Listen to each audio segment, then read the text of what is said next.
नमस्कार, मैं Sugandha Singh. Read with Sugandha पर आप सुन रहे हैं कृष्णचंद्र जी का प्रसिद्ध उपन्यास एक गधे की आत्मकथा। आइए सुनते हैं उसका भाग 6। PQ रंगाचारी तमिलनाडु का रहने वाला था। संस्कृत बनारसी पंडितों की तरह बोलता था और अंग्रेजी ऑक्सफोर्ड के प्रोफेसरों जैसी। हिंदी साहित्य सम्मेलन के जोशीले भाषण कर्ताओं की सी और उर्दू मौलाना अबुल कलाम आज़ाद जैसी। वह 10 भाषाएं जानता था और 10 और सीख रहा था। उसने अपना जीवन एक साधारण क्लर्क के रूप में शुरू किया था।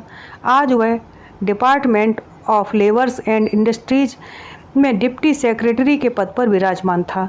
प्रत्येक मामले में मीन मेख निकालने में वह ऐसा सिद्धहस्त था कि उसके शासनकाल में हर फाइल 10 वर्ष तक विभिन्न दफ्तरों और मेज़ों के चक्कर लगाती थी और जब तक उसकी तरक्की न हो जाए फाइल भी आगे नहीं सरकती थी। अपनी इस कानूनी मीन मेख के कारण वह डिप्टी सेक्रेटरी के पद पर पहुंचा था और अब ज्वाइंट सेक्रेटरी बनने का स्वप्न देख रहा था। हो जाएगा। PQ रंगाचारी जैसे व्यक्ति कभी नहीं रुक सकते। उनके दफ्तर की सारी फाइलें रुक जाएं, लेकिन वे स्वयं कभी नहीं रुक सकते। PQ रंगाचारी ने बड़े ध्यान से और बड़े धैर्य से मेरा प्रार्थना पत्र पढ़ा। कागज़ पर पेंसिल से कुछ लिखता रहा। आखिर जब सब सुन चुका तो उसने अपने ज्वाइंट सेक्रेटरी YZ सुब्रमण्यम को बुलाया, जो उसी तरह तमिलनाडु का रहने वाला था और 25 भाषाओं, 10 पूंजीपतियों और 2 मंत्रियों को बहुत अच्छी तरह जानता था। PQ रंगाचारी ने कहा, YZ सुनो, यह बड़ी कठिन समस्या है। क्या? सुब्रमण्यम मेरी ओर बड़े ध्यान से देखते हुए बोला, एक धोबी मर गया है और उसका गधा हमसे हर्जाना मांगता है। फिर? रंगाचारी बोला, कानून की दृष्टि से यह गधा किसी विभाग में प्रार्थना पत्र नहीं दे सकता और हम उसके प्रार्थना पत्र पर कोई नोटिस नहीं ले सकते, क्योंकि गधा इंसान नहीं है और अदालत इंसानों की बात सुनती है, गधों की नहीं। मैंने कहा, बात मेरी घास की नहीं है, आप बुद्धि की है, आपकी बुद्धि की है। रामू की बीवी और बच्चे भूखे हैं। क्यों? अगर सरकार उस धोबी घाट को ठीक तरह से रक्षा करती तो आज वह यूँ न मरता। YZ सुब्रमण्यम ने कहा, हाँ PQ, इस बात पर विचार करो।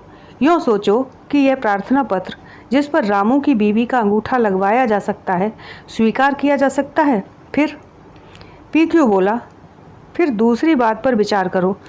मान लिया कि एक गधा धोबी के कुटुंब का सरपरस्त बन सकता है। हमने बड़े बड़े कुटुंबों में इससे बड़े गधों को सरपरस्त बनते देखा है। यह तो मुझे पढ़ा लिखा गधा मालूम होता है, लेकिन प्रश्न यह उठता है कि क्या यह धोबी मजदूर है? कदापि नहीं। YZ सुब्रमण्यम ने सिर हिलाकर कहा। मैंने कहा, धोबी अगर मजदूर नहीं हो सकता है, बेचारा सुबह से शाम तक 8 घंटे के बजाय 12 घंटे काम करता है, तब जाकर उसे 2 वक्त की रोटी नसीब होती है। लेबर एक्ट की धारा 51 के अनुसार मजदूर वह है जो कारखाने में काम करे। क्या तुम धोबी घाट को कारखाना कह सकते हो? सुब्रमण्यम, कदापि नहीं रंगाचारी। वह धोबी तो मजदूर हो ही नहीं सकता, इसलिए न इसे हर्जाना मिल सकता है, न प्रोविडेंट फंड, न सहायता स्वरूप कुछ रुपया किसी खाते में दिया जा सकता है, न कोई मुकदमा खड़ा हो सकता है। तो फिर? रंगाचारी सुब्रमण्यम का मुंह देखने लगा और सुब्रमण्यम रंगाचारी का और मैं उन दोनों का। एकाएक उन दोनों के मन में एक ही विचार आया और वे दोनों प्रसन्नतावश उछल पड़े। मैं भी प्रसन्नतावश उछल पड़ा कि अब बेचारे रामू धोबी की फैमिली का कुछ भला हो जाएगा। मगर एक बात विचार करने की और है। रंगाचारी बोला, अगर यह धोबी मजदूर नहीं है तो फिर कौन है? इसकी कानूनी हैसियत स्पष्ट होनी चाहिए, नहीं तो धोबी प्रतिदिन घाट पर मरते रहेंगे और हमारे लिए विपत्ति खड़ी करते रहेंगे। सुब्रमण्यम बोला, मेरे विचार से इस गधे का प्रार्थना पत्र स्वीकार करके फाइल चला देनी चाहिए। रंगाचारी ने मेरे हाथ से प्रार्थना पत्र ले लिया। मैंने उसके दोनों हाथ अपने दोनों कानों में लेकर कहा, धन्यवाद रंगाचारी महोदय, 1000 बार लाख बार धन्यवाद। आपने एक गरीब धोबी के बीवी बच्चों को मरने से बचा लिया। मैं इस प्रार्थना पत्र का फैसला सुनने कब आऊँ? रंगाचारी ने सुब्रमण्यम की ओर देखा। सुब्रमण्यम ने रंगाचारी की ओर। आखिरकार रंगाचारी बोला, फाइल तो आज ही चलनी शुरू हो जाएगी। तीसरे दर्जे के क्लर्क से पहले दर्जे के क्लर्क तक जाएगी, फिर हर पेज पर इसकी नोटिंग होगी। फर्स्ट क्लर्क से डिप्टी सुपरिटेंडेंट तक और डिप्टी सुपरिटेंडेंट से सुपरिटेंडेंट तक प्रत्येक व्यक्ति अपनी राय देगा। यह राय चलते चलते मेज़ों पर गुजरती हुई मेरे पास आएगी। मैं डिप्टी सेक्रेटरी हूँ, मेरे पास से जॉइंट सेक्रेटरी के पास जाएगी, जॉइंट सेक्रेटरी से फर्स्ट सेक्रेटरी के पास, फर्स्ट सेक्रेटरी उसे डिप्टी मिनिस्टर के पास ले जाएगा। मगर समस्या बड़ी टेढ़ी है। प्रश्न रामू धोबी के मर जाने का इतना नहीं है। प्रश्न यह है कि धोबी मजदूर हो सकता है या नहीं।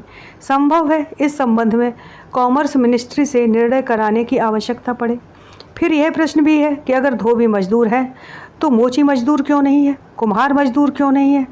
अगर एक रामू को हर्जाना मिलेगा तो लाखों करोड़ों के लिए स्टेट बैंक कहाँ से हर्जाना लाएगा। इसके लिए फाइनेंस डिपार्टमेंट में भी पूछना पड़ेगा।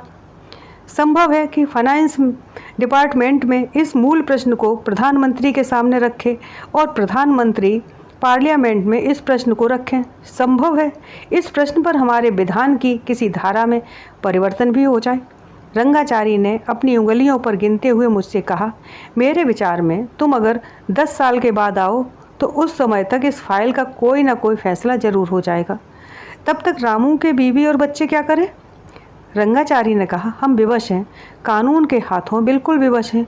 यूँ हमारी पूरी सहानुभूति तुम्हारे साथ है। सुब्रमण्यम बोला, मैं समझता हूँ रंगाचारी, समस्या वास्तव में यह नहीं है कि धोबी मजदूर है या नहीं। वास्तविक समस्या यह है कि रामू को किसने मारा। एक मगरमच्छ ने, मैंने क्रोध से चिल्लाकर कहा। एक मगरमच्छ ने? सुब्रमण्यम ने प्रसन्नता से चिल्लाकर कहा, तो फिर यह समस्या हमारे विभाग से कोई संबंध नहीं रखती। इसका सीधा संबंध मछलियों के विभाग से है, डिपार्टमेंट ऑफ फिशरीज। कृपया आप मछलियों के विभाग में जाइए। उसका संबंध हर प्रकार की मछलियों से है, जिनमें मगरमच्छ भी शामिल हैं।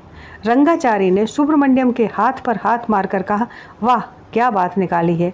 क्यों ना हो भाई, इसीलिए तो मैं अभी तक डिप्टी सेक्रेटरी हूँ और तुम जॉइंट सेक्रेटरी हो। रंगाचारी ने ईर्ष्या और द्वेष के मिले जुले भाव से कहा। मैं चुपके से प्रार्थना पत्र हाथ में लिए बाहर निकल आया।